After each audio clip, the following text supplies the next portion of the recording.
How's it going, everybody, and welcome back to the SportsNest podcast. Sorry, had issues over here. But welcome back, everybody, to the SportsNest podcast. Here with your host, Thomas Hilkema. I am said host, Thomas Hilkema. And today we don't have a lot of new stuff. Unfortunately, not a lot of new news elsewhere in the sporting world. Yesterday we had Deshaun Watson, and today we got March Madness. We got Deshaun Watson. We got some stuff to talk about here. First off, I'm going to jump right into Deshaun Watson, and he has chosen the Cleveland Browns after apparently eliminating them from contention. It was down to the Saints and the Hawks. And as I said yesterday, that makes absolutely zero sense. Well, apparently Deshaun Watson listened, and he made the right decision here. Cleveland is a much better spot. Somehow, Cleveland's a better spot than both New Orleans and Atlanta right now. I mean, you got if you're the AFC North is looking very good. The whole AFC as a whole is looking fantastic. I mean, you got the AFC West, who is just absolutely loaded. Like, there is no real weak spot in that AFC West. Oh, I'm sure there is. But now you got the AFC North with Joe Burrow, Lamar Jackson, and Deshaun Watson. Can't forget about Mitch Trubisky there. And you got Browns just got a receiver in Amari Cooper. Okay. The Steelers just got rid of Juju Smith-Schuster. So this division is looking fantastic. Okay, that's an unnecessary shot at Juju. But I'm sure about at least half of Pittsburgh's happy he's gone. As for back to Deshaun Watson, if I could focus here, I like his fit. I like this fit with Cleveland. You have a very good team. Like, you have a team that was projected to win the division. At least here and there. Like, they've always been in the talks for winning the division over the last 3 years. At least for sure 2. And that was with Baker Mayfield. Now you add Deshaun Watson, who was around at the very worst, a top 10 quarterback. So now you had a top 10 quarterback to a team that was very good with a top 30 at best quarterback. Again, another unnecessary shot at a football player that is so much better than I am. Granted, that's also not that hard.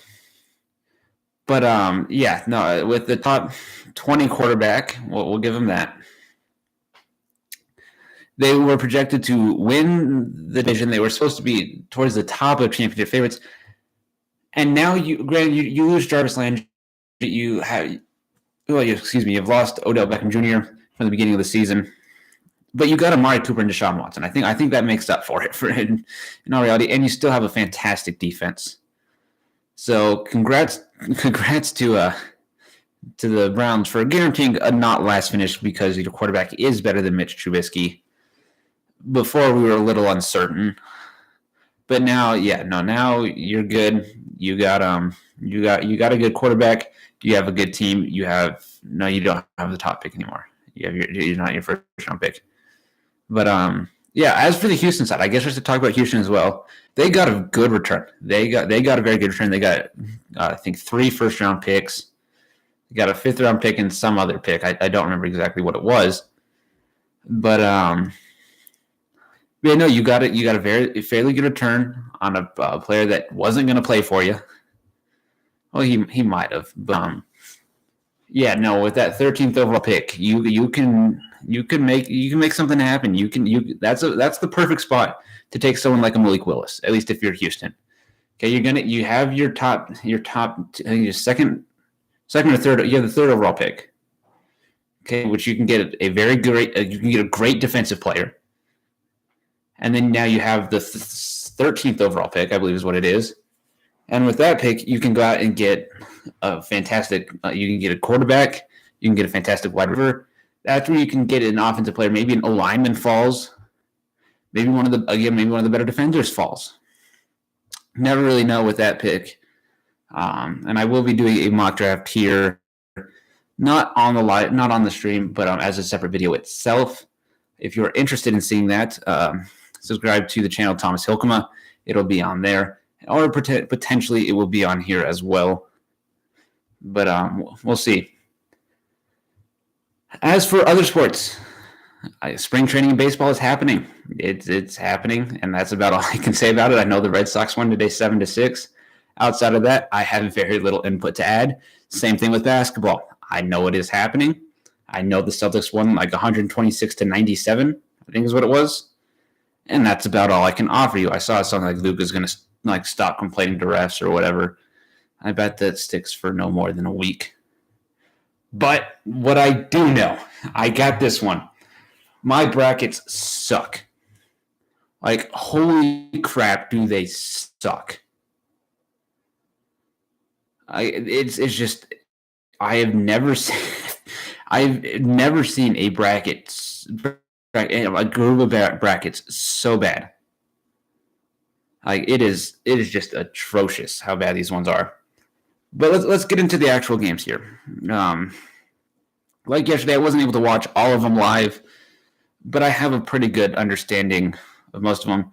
Starting off with Loyola Chicago and Ohio State. Again, I caught the very beginning of it, and then proceeded to miss the rest of it. Like, when things actually happened. And Loyola Chicago went from looking competent to apparently not. But yeah, like the first couple minutes, they hung in there. They were there with Ohio State. Granted, not a single team was scoring, but they were still in it. That all proceeded to change apparently as soon as I turned the screen, as soon as I left. But then Ohio State looked good. It did feel a little weird to me picking them to be upset in 3 straight tournaments. I should have gone with that. I in the end I didn't. And that's on me there. But yeah, no, Loyola Chicago, no Magic run this year, no Sister Jean Magic. But congrats to Ohio State, I guess. At least it's better than Michigan, which we'll get to Michigan here in a little bit. But yeah, Ohio State, you get to move on and play Villanova. Congrats. Yeah, that's going to be a tough one for you. Granted, Villanova in the first half did not look dominant. Like, credit to Delaware, and then credit to Villanova in the second half for them taking over. But yeah, no, that's going to be a tough one for Ohio State. I see some struggle there.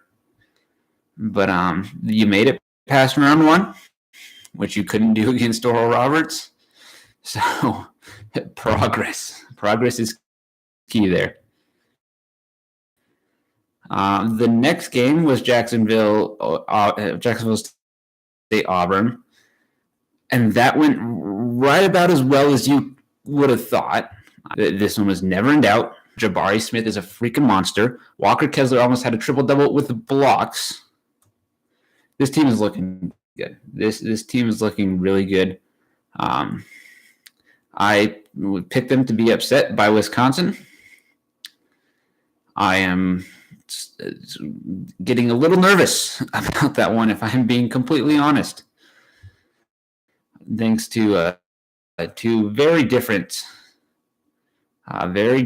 performances in their games today. The next game, I believe, was Texas. Well, I guess Jacksonville State, you didn't deserve to be there. I should say this because I 100% believe it. You didn't deserve to be there. You got lucky that Better Minds knew, and you got what was coming for you. As for Auburn, they go on to play Miami in the round of 32, which we will talk about probably tomorrow. But Miami played good, but they struggled against a USC team that is nowhere near the level of Auburn. So I'm predicting some Miami struggles there. But again, you never know. So yes, the next game, Montana State, Texas Tech, and Texas Tech they out of Ohio State, Auburn, Villanova, who else played today? Wisconsin, Colgate. Yeah, out of everyone, Texas Tech was the highest scoring team. Like, they outscored Purdue. That shouldn't That shows you how dominant this Texas Tech team was today. Their defense is just unmatched. Like they're no one shorter than 6'6". They can guard everyone. This team is like Duke's kryptonite. Like there isn't a team more suited to beat Duke than this Texas Tech team. And they're looking the part. They really are. Montana State just didn't even stand a chance. Like it was bad. It was really bad. They shot 38.2% from the field. Like they shot 33.3% from the, which as a team is not horrible, but Texas Tech shot 60%. I'm guessing they also didn't shoot a lot. But when a team is when a team's shooting 60% from three, that's you're in trouble. They had a 52-point. I don't know if this microphone works. No, there's absolutely literally no difference whether I use this mic or not. But we're still using it. It's red, so it looks cool. I'm also going to adjust the camera a little bit. Okay, apparently that was a stupid idea. Sorry for anyone watching on or listening elsewhere, not on YouTube, doing weird things with the camera. And I got a red microphone. But I'm just going to hold this up. Texas Tech had a 52. Oh, did that actually do something? Did that help? I think it does. I don't know if that helps or not. But Texas Tech had a 52-point first half. Like, they had a 52-point first half. And then a 45-point second half, which I can almost guarantee is the most amount of points Texas Tech has scored in a half this year. Okay, I'm moving my computer. I'm moving my camera again. Yeah, no, Montana State stood absolutely zero chance. You were screwed the moment you lost to UNM. That's really when it all started. But anyway, Texas Tech, you get the glorious rights of playing Notre Dame, which I feel very confident about. Would have been much more scared if Alabama was there. Not saying that Alabama was better, because apparently they're not. Just Alabama has the ability. Granted, they lost Javon Quinterly very early on, and they still played they played them close up until the last 4 minutes. But they just scare me more than Notre Dame does. Like Notre Dame, they're surviving. They double overtime with Rutgers, beat Alabama, so can't take them lightly. But I'm feeling pretty good about that one as a Texas Tech fan. Now, as a Purdue hater, I would still feel pretty good about it. As someone who does not like Purdue, does not like their chances of winning a national championship, though their chances of making the Final Four absolutely skyrocketed with Kentucky's loss. They went out and pretty handily beat Yale. Sorry, they pretty handily beat Yale. There isn't much for me to say on this one. I didn't watch it because it was Purdue versus Yale. Number one, I hate Purdue. Number two, Yale sucks. Okay. And it was a good 22-point win. Again, nothing compared to Texas Tech's 35-point win. But I think I'm guessing it was pretty much what you would expect. I mean, Jaden Ivey, Zach Edey, and Travion Williams. I'm guessing shot in the dark here. That's what Shasha Stefanovic had an insane three go in. Like it was weirdly, like that whole play was just a little weird. I saw that one, but that game it went about exactly how you would expect. Purdue absolutely dominated. Then a team that absolutely dominated the second half, Villanova, as mentioned a little bit earlier, when we talking about Ohio State. Yeah, the second half just was nowhere near any the level of competitiveness that it was in the first half. And the same thing happened to Gonzaga. Like it happens with these good teams. Unfortunately for me, I believe those are the two teams that I picked to make the final. Yeah, no, those.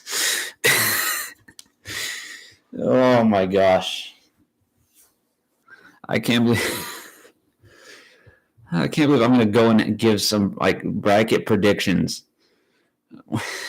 I got Gonzaga and Villanova in the final. None of you are going to listen to me, are you? Which is probably smart. Anyway, back to Delaware versus Villanova. I guess now that I'm actually looking at it, they won each half by the same amount. Like they won each half by 10.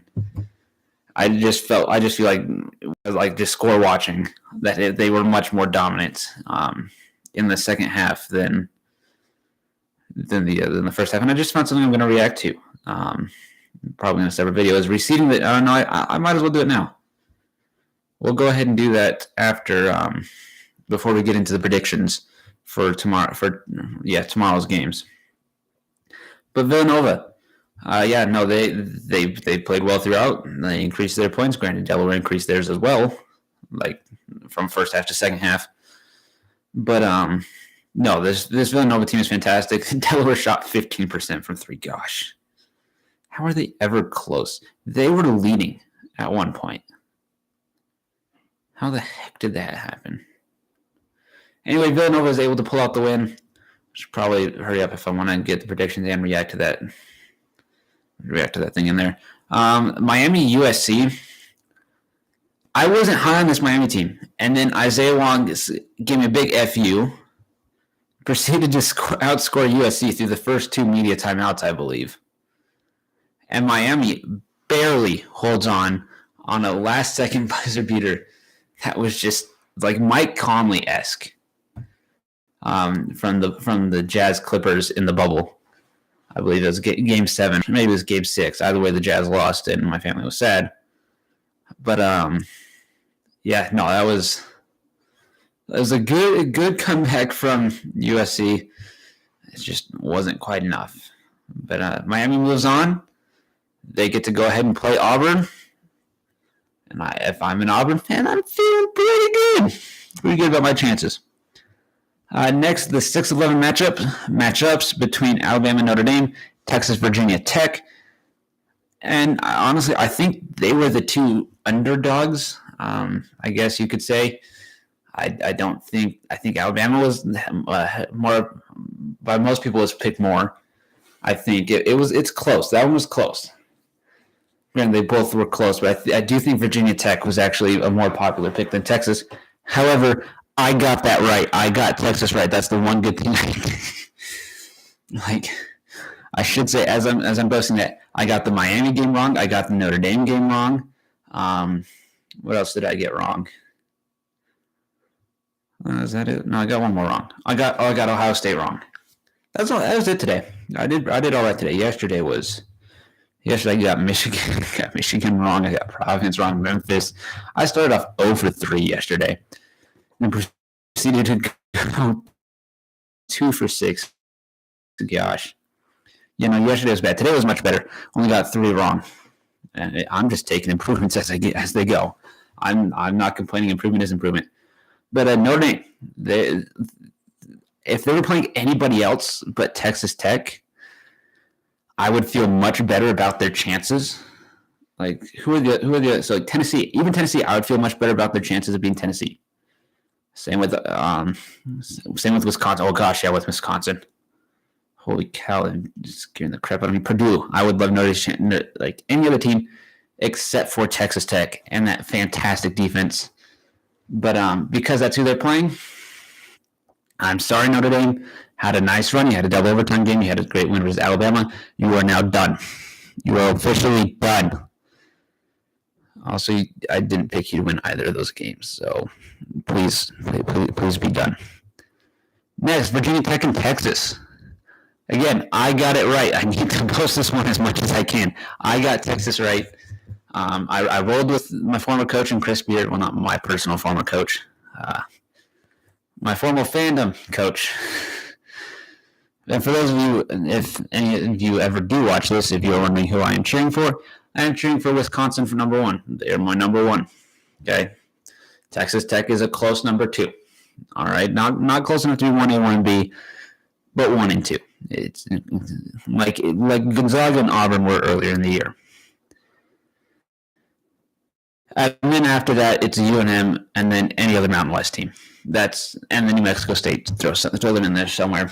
But yeah. So if you ever hear me reference my team as in Texas Tech or Wisconsin throughout the rest of this, it is valid. I have my reasons. Okay.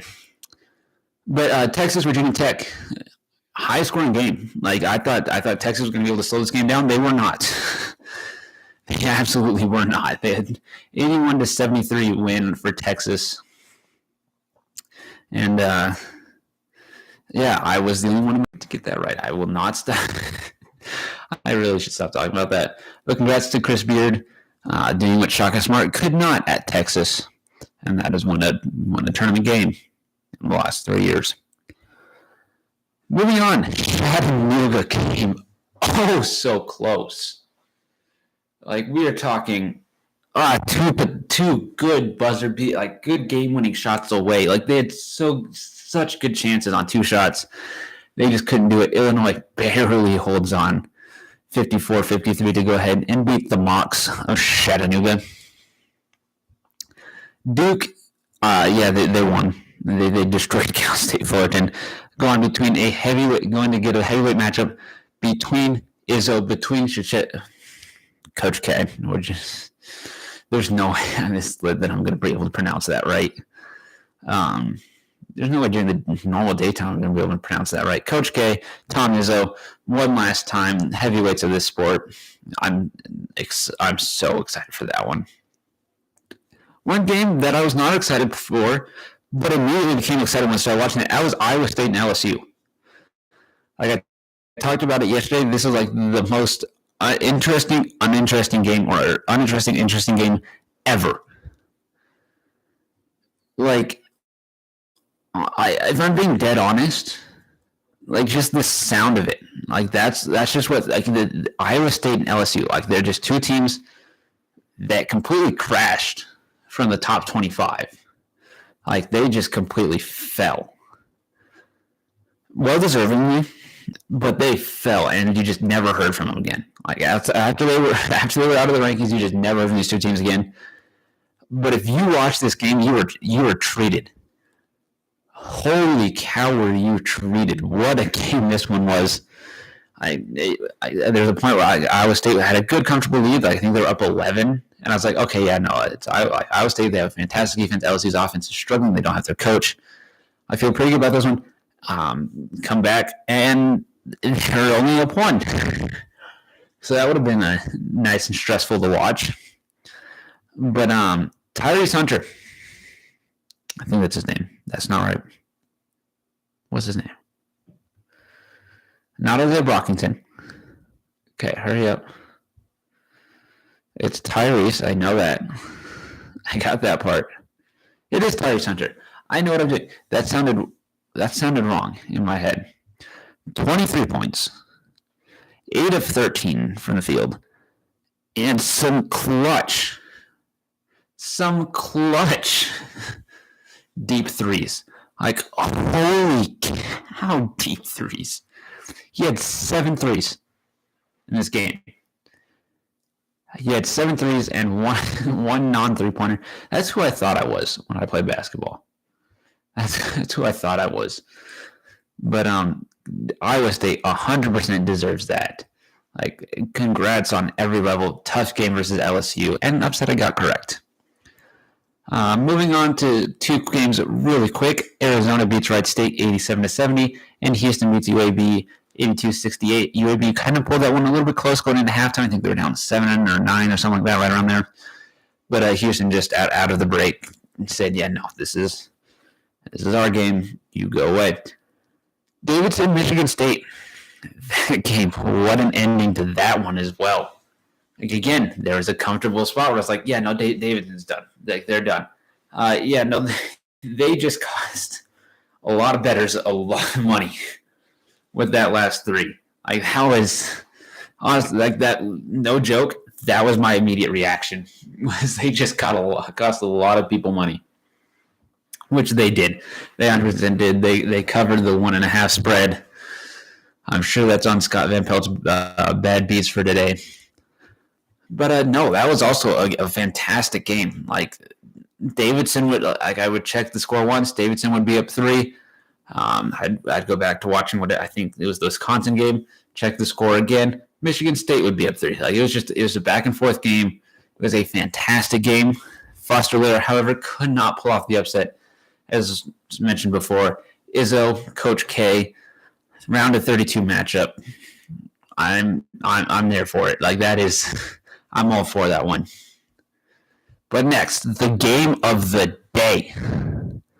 Okay, probably not. That was probably Illinois Chattanooga, and then Michigan State Davidson, and then you can make the debate between Iowa State, LSU, and Wisconsin and Colgate.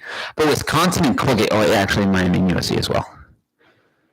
But Wisconsin and Colgate, holy cow, did Colgate not miss a shot?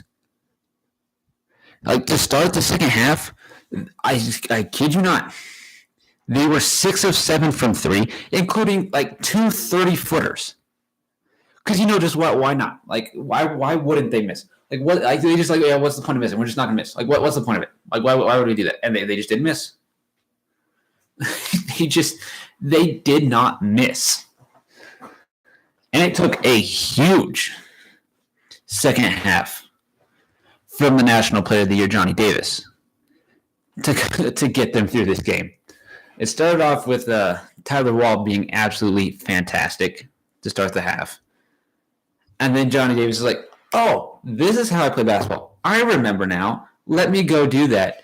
And he did it. He did it better than anyone else in the tournament.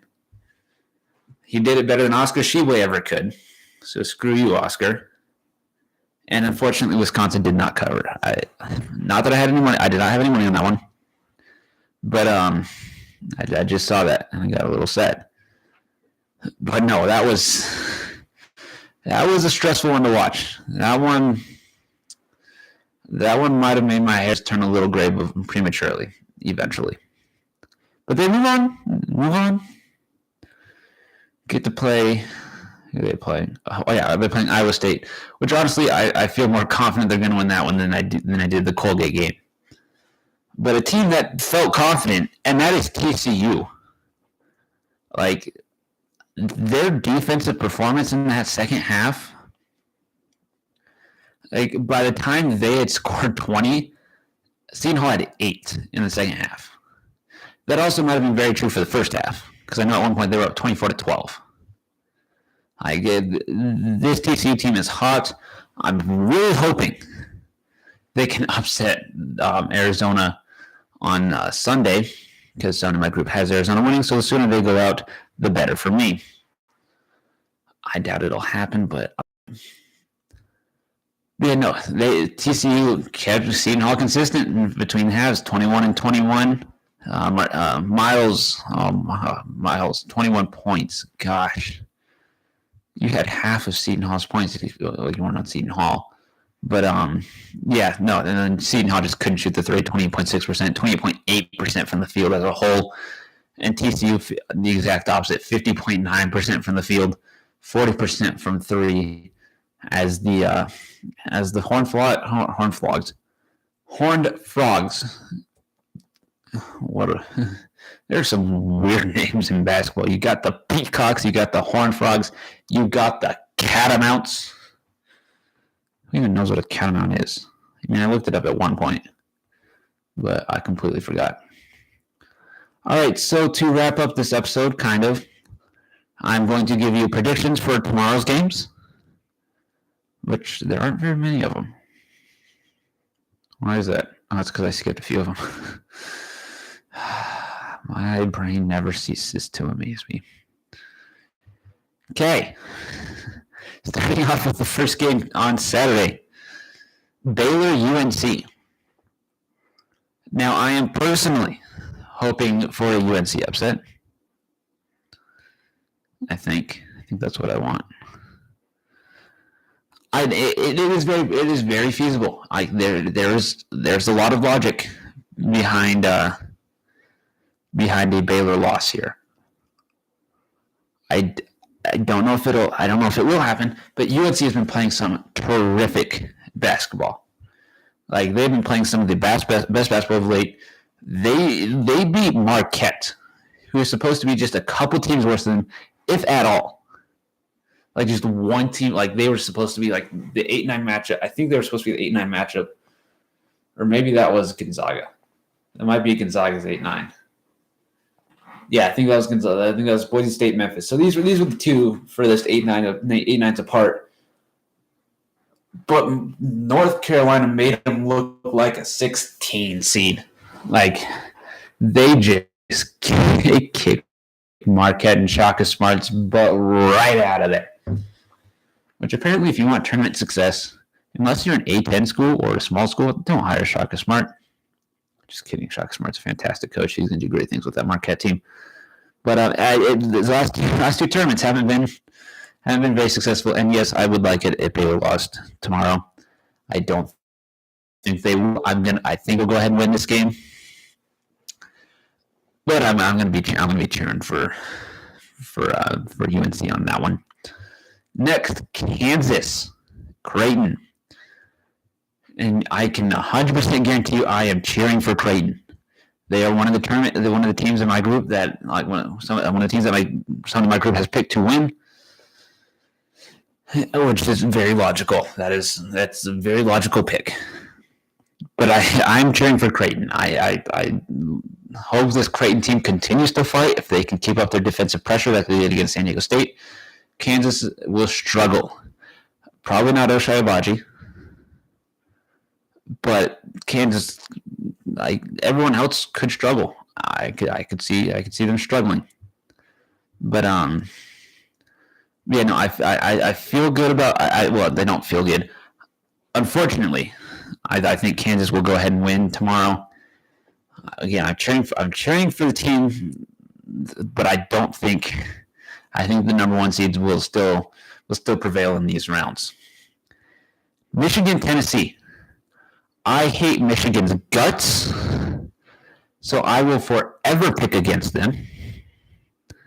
At least that's what I thought until I saw everybody in my group had Tennessee going to Elite Eight, which I should have had, like a normal person.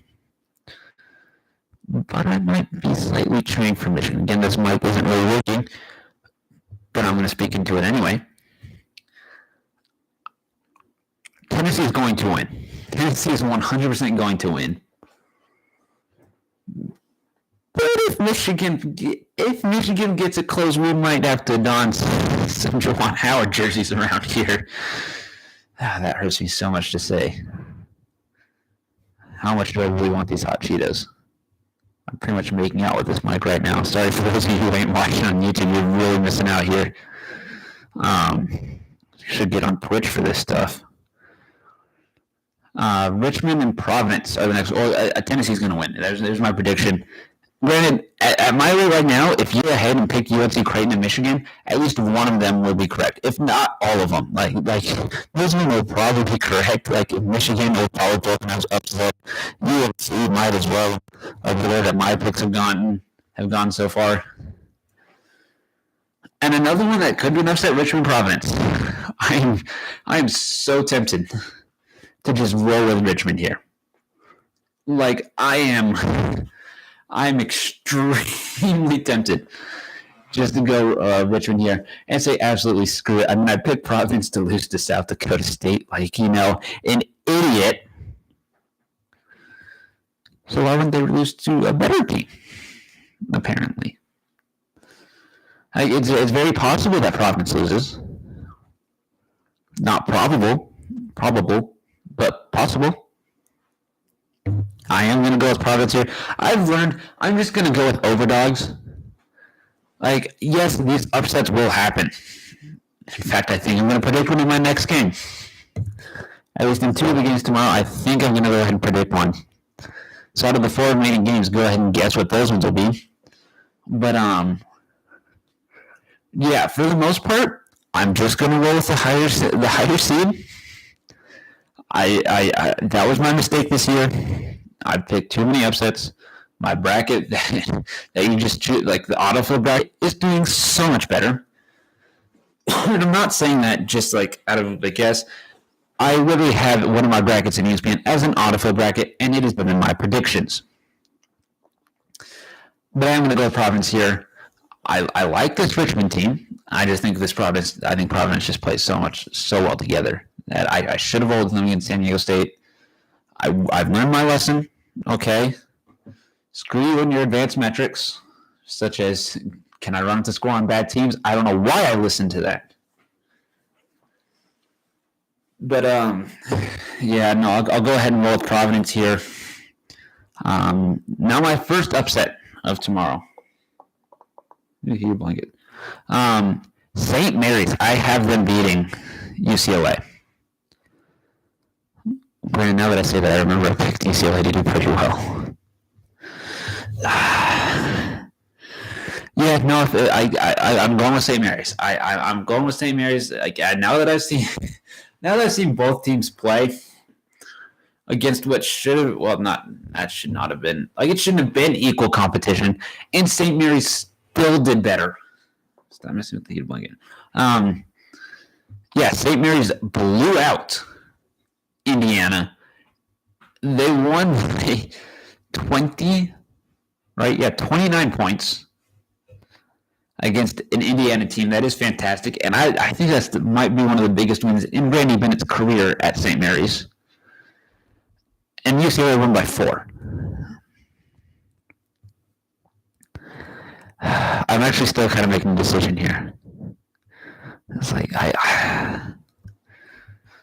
because now, what if? Now I'm thinking, what if UCLA learns? What if they learn their lesson? What if they bounce back? What if they just go out and play fantastic against St. Mary's team? Providence, you just do good enough to win. But we'll roll with St. Mary's. I'm changing that pick up.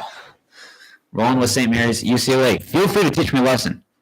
If you want to go ahead and prove me wrong, I am all for that here. So I'm now holding this microphone because it means absolutely nothing, as I have learned, I think. Unless you are watching on YouTube and all of a sudden the audio gets a whole lot worse there because the microphone is literally touching my mouth right now. So those of you on everywhere else, you're probably hearing this just fine. But now my prediction is St. Mary's to get past UCLA tomorrow. That is my first of 2 upset predictions. The next one, St. Peter's Murray State, and I'm just kidding. That is not an upset prediction. I'm going Murray State here. It's St. Peter's. Do you really blame me? We all Oral Roberts last year. Yes, they beat their number 2. They then did not beat their number 7. It's so hard to do. It is so matchup driven, and Murray State is not Kentucky. They shoot the ball so much better, and they still have a dominant inside man offensively, whereas Kentucky's is more just offensive and defensive rebounding.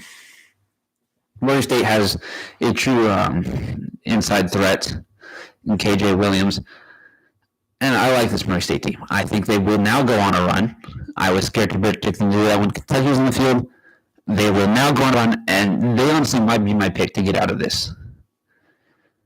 I'm being honest here. If they can get hot, they can, and they can show everyone. They can. It's we're Notre Dame 7 seed, but I think this Murray State team is going to be fantastic. I think they're gonna run St. Peter's out of the gym the way we all thought Kentucky would. Except for this time, Murray State can actually shoot the ball. Okay, now my second upset. Kind of fooled you there with St. Peter's Murray State. But, New Mexico State and Arkansas. I am rolling with Teddy Buckets until he shows me otherwise. Okay? First, I didn't cheer for him in this one because I hated them because they were very disrespectful after beating us. Granted, I'm sure we were disrespectful to them first. But, and I picked UConn to win. So a mix of those two things. I didn't cheer for him versus UConn. But I am rolling with Teddy Buckets until he proves me otherwise. Even when they go against Gonzaga, who I have winning the entire thing. Because at this point, I might as well just admit defeat right now. My bracket is bad. But, Teddy Buckets over an upset versus Arkansas. And I would be a happy man. I would be a happy man if that happens. So there is my prediction win. I'm predicting over Arkansas. It's not just an emotional one. I want like UNC and Creighton were, and even slightly Michigan. But I am predicting New Mexico State to win. I'm predicting them to win. I want them to win, and that also just sits better on my conscience at night. I'm really just been watching the games. And the final game of tomorrow, Memphis-Gonzaga. I've seen videos. Memphis is the perfect team to beat Gonzaga. They were built to beat Gonzaga.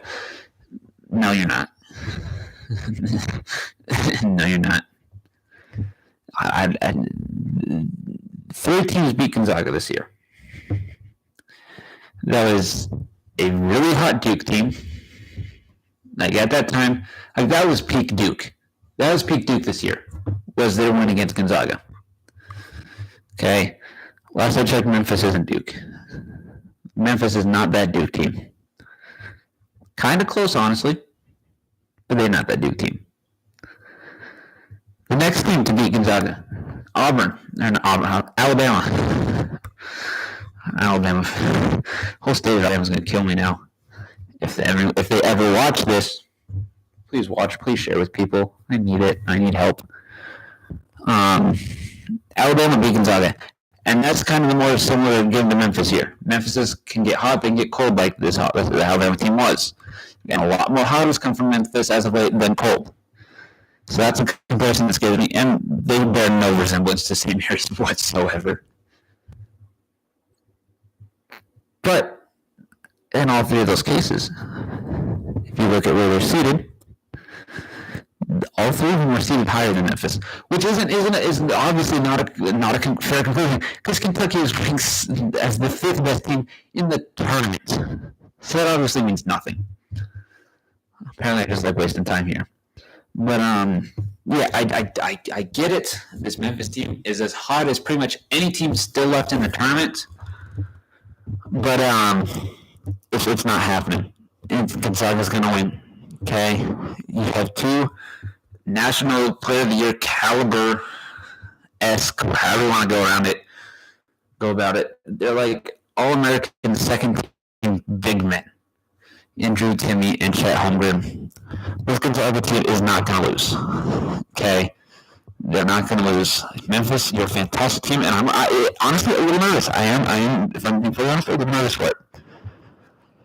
But I have confidence in Gonzaga not to go ahead and blow that game. So those are my predictions. Just quickly: Baylor over UNC, Kansas over Creighton, Tennessee over Michigan, Providence over Richmond, St. Mary's over UCLA, Murray State over St. Peter's, Mexico State over Arkansas, and Gonzaga over Memphis. Now, one final thing before we wrap this up: reseeding the 2022 Men's March Madness round of 32. Starting off, the 1 seeds stay the same. Gonzaga is still the not overwhelming, but they're still the number 1 overall seed. Kansas is still the number 2. Arizona is still the number 2. Kansas is still the number 3. Baylor is still the number 4. Now, the 2nd seeds is where we see some things change. Okay? Auburn moves up to the 15th. Still at the number 2. They move up from the 6th to the 5th best team with Kentucky's loss. But the big change.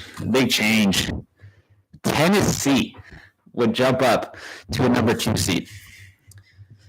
And that feels incredibly justified. I had them as a 2 seed before the tournament. I had them as a 2 seed over Duke. And I think even through the games, that is justified. Like, this Tennessee team is fantastic. They won the SEC championship. They are amazing. They had a 54-29 lead at halftime. Like, this Tennessee team is fantastic, and they jump the number 2 seed in their region. In Villanova, who we see here at number 7, they stay in the exact same spot there, and Duke remains the number 8 seed. Now the number 9 seeds. I'm trying to remember. Texas Tech falls. I mean, just a couple spots. Well, I'm just going as if they snaked them, which they probably did not do. But Wisconsin comes in at number 1 for the 3 seeds, which, Johnny Davis can play like he did in the second half as he did. Like, if we could do that second half in the entire game, then we could honestly be a 1 seed. But unfortunately, He's not doing that the entire game. I'm glad he did it when he did it. But yeah, no, it's we come in at the number 1 overall 3 seed, which would put us as the 9th best team. Purdue comes in at 10th as the number 2 seed, and that feels about right. Texas Tech and as the number 3 seed. And now, who is the team that is going to take Tennessee's spot on that 3 line? It is the Houston Cougars, who jump up from 5th to 3rd. I don't like this. I don't like this Houston team. I really don't. I think they will now go ahead and win their game against Illinois, which I was uncertain they would do before. But yeah, I don't think they deserve a 3 seed. Granted, when you look at the rest of the field, I don't know who does. I really don't know who does. Moving on to 4 seeds. UCLA Bruins, kind of the number 1 4 seed. That would make them the 13th best team left in the tournament, as ESPN resent me to the top of the page. Thank you very much. UCLA, it's like, I get it. I get why. St. Mary still scares me. They still really scare me. I would have Providence ahead of them at this point. I would honestly have Providence as that last number 3. And I would still have UCLA ahead of Houston personally. But that Johnny Juzang, that ankle injury is apparently something serious. He has not been good since he came back from that. However, Jaime Jaquez, Tiger Campbell were just good enough to get him past Akron. But Providence comes in as the 2nd number 4 seed, staying at their original spot. Arkansas stays at a number 4 seed. And St. Mary's jumps up to a number 4 seed, which is extremely well deserved. They played fantastic versus Indiana, and they take Illinois' spot as that 4th number 4. Now the beginning of the number 5s, Illinois. I think they and St. Mary's pretty much just switched spots. That was pretty much what happened there. They played fantastic defense against Malachi Smith, though. That was the big thing I want to see out of Illinois. I do think they stand a very good chance at beating Houston. I predicted them to do so before the tournament started. I'm a lot more scared now. In fact, I would at this moment predict Houston to win, but it's going to be a fantastic game. The next number 5 seed is Texas. They move up a seed line. They'd only reached the second round of the NCAA tournament once since 2011. That was in 2014. Dang. Okay. Well, congrats on Chris Beard on being the most successful coach since 2011. Murray State also jumps up to that number 5 seed line, as does Michigan State. So 3 teams moving up there. I think that's because Iowa lost, because UConn lost, and I think because someone else lost, but I'm too tired to think of who that was. But now 4 new number 5s. Illinois drops a spot, but Texas moves up. Murray State, who I told you is a fantastic team, they're looking good, and Michigan State moves up after they barely defeat Davidson, like barely. At the 6 seed line, Ohio State comes in as the number 1 6 seed in this reseeding. North Carolina moves up 2 seeds to the 6 seed line. Memphis as well moves up to this 6 seed, and TCU moves up to the 6 seed, as we see the 8-9 matchups here, and then Ohio State. But they all deserve it. Ohio State played fantastic. They dominated Loyola Chicago. They 100% deserve it. And if you think Ohio State dominated Loyola Chicago, North Carolina killed Marquette, like pretty much quite literally. Memphis, very good game against Boise State, and TCU just killed Seton Hall. So logically, that it makes sense that all of them moved up. I think they probably kept the same order there. As for the 7 seeds, Miami moves up to 7 from 10, so pretty much they just switched with what USC would have been. Iowa State moves up to a 10. They move up a seed line after winning the New Mexico State Aggies. Move up to a 10 seed line. Or 7 seed. Sorry. So, and this is the second lowest. Like I think, right? Yeah. No. So it only goes to 8 seeds. So what would be happening? It's like Gonzaga would go ahead and play the worst team, which, spoiler alert, is St. Peter's, if you can believe that one. Oh, it is not. St. Peter's is somehow not ranked the worst team in the field. Somehow Richmond is ranked worse. Okay. So Gonzaga would play Richmond. Then Arizona would play St. Peter's. Kansas would play Notre Dame, finishes the third best, 18, which seems about right. And then Baylor would play Michigan, which would be a tough game for Baylor. So be happy you're not having to do that. Then the number twos would play Creighton, New Mexico State, Iowa State, and Miami. I had to get that through my head real quick. But yeah, no, Creighton gets the last number 7 seed, as they defeated San Diego State.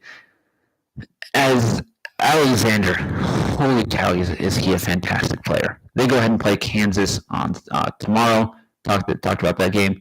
And then Michigan comes in as the top 8, then Notre Dame, St. Peter's. Somehow, I don't get it. I really don't. I'm sorry. But, yeah, no, Richmond deserves to be ahead of St. Peter's. But that'll be it for me. I don't think there are any comments here on the YouTube live stream. No, there are not. In fact, there's no one watching, so we'll get there. We'll get there. But hope y'all enjoy your evening. Enjoy a fantastic day of college basketball tomorrow. I'll see y'all later. Adios.